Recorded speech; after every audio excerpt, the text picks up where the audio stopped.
Hello, everybody, and welcome. I'm Ivan Kalashnikov, General Director of TourBusiness Media Holding.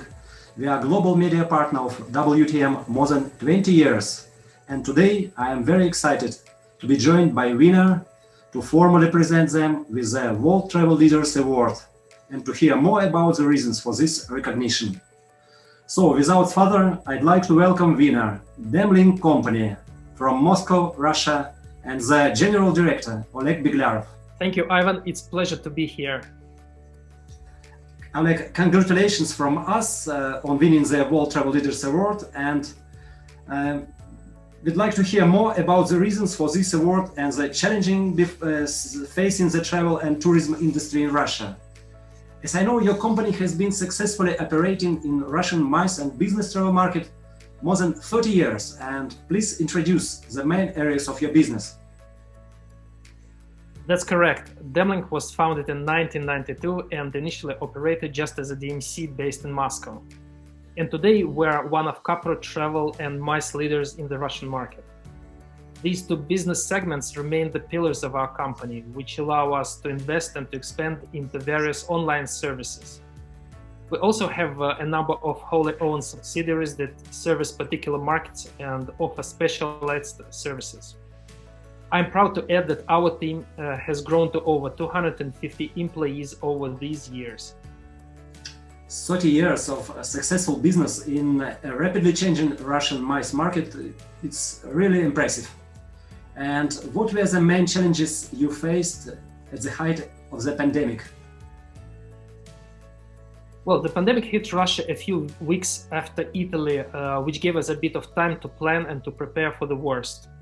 We had two goals in mind: making sure that our clients' needs are addressed as quickly and efficient as possible, including offering payments and booking flexibility, and that our employees are safe.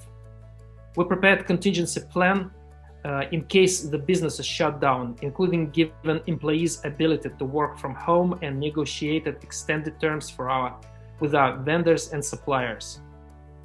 On March 23rd, Russia went into the full lockdown. Almost all international flights were put on hold.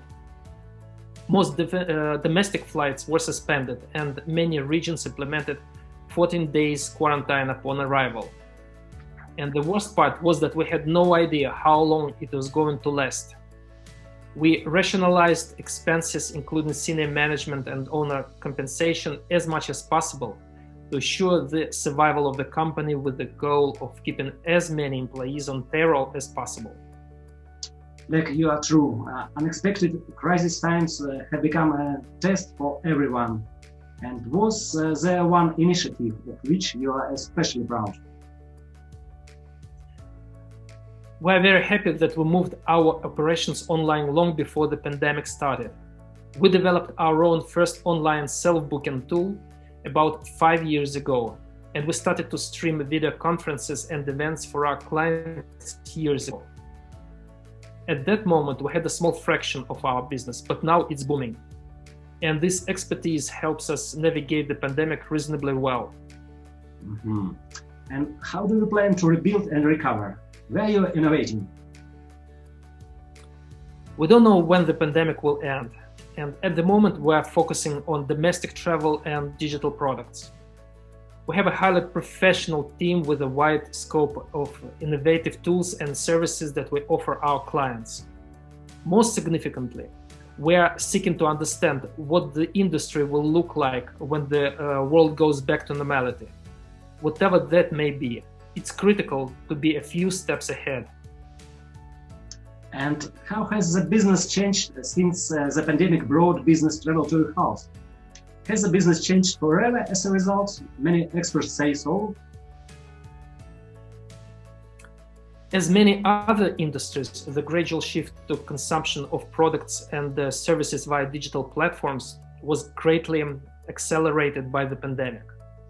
Those changes are structural and are here to stay. Businesses also had to learn to operate with leaner and more flexible cost structure to be able to navigate exogenous shocks such as pandemic. However, business and personal travel will come back over time once people feel it's safe to travel. It's just a matter of time.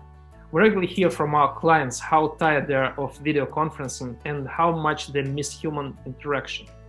Humans are highly social beings and need interpersonal interactions to be happy.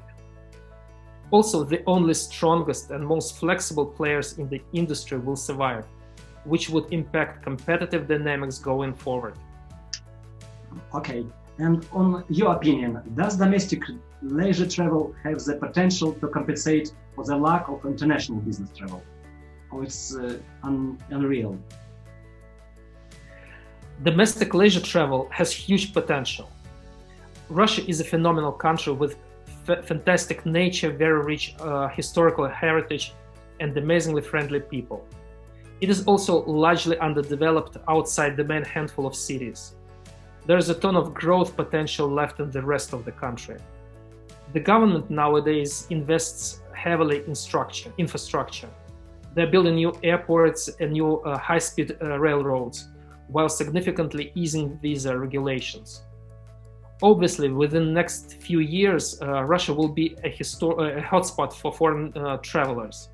But at the moment, it cannot compensate for the lack of international business travel. In year 2019, more than 48 million people traveled abroad. Good thing is that people are eager to travel abroad as soon as the borders are opened again.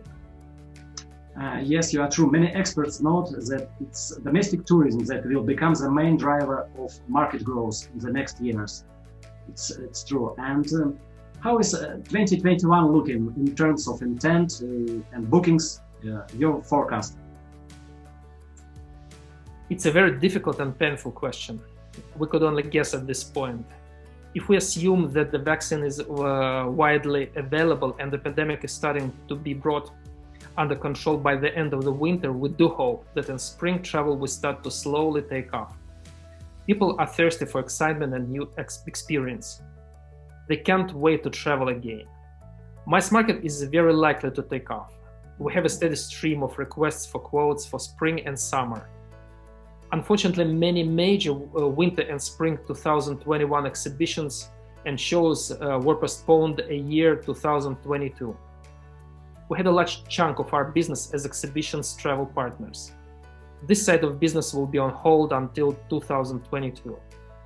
Hopefully during the fall 2021, we will see 70-80 of revenue generated during the fall of. I agree with you. We must remain optimistic anyway. Oleg, and my last difficult question again. What are the top 3 things that need to be addressed in the next 12 months in Russia? We do believe that and do hope that authorities will promote Russia as an exciting and safe destination. It has huge growth potential. And removal of visa requirements for visitors from most countries visiting Russia, as well as for Russian citizens visiting Europe on short trips. Oleg, thank you very much for your detailed, interesting answers. And now it's a very important and tremendous moment. I'd like to award you this significant certificate on behalf of WTM and TourBusiness. So this is a World Travel Leaders Award certificate, and I'd like to address it to you now. Ivan, thank you very much, and we're proud of this award. Thank you. Once again, congratulations with this important and significant award, and we hope to see each other at WTM next year in a live format.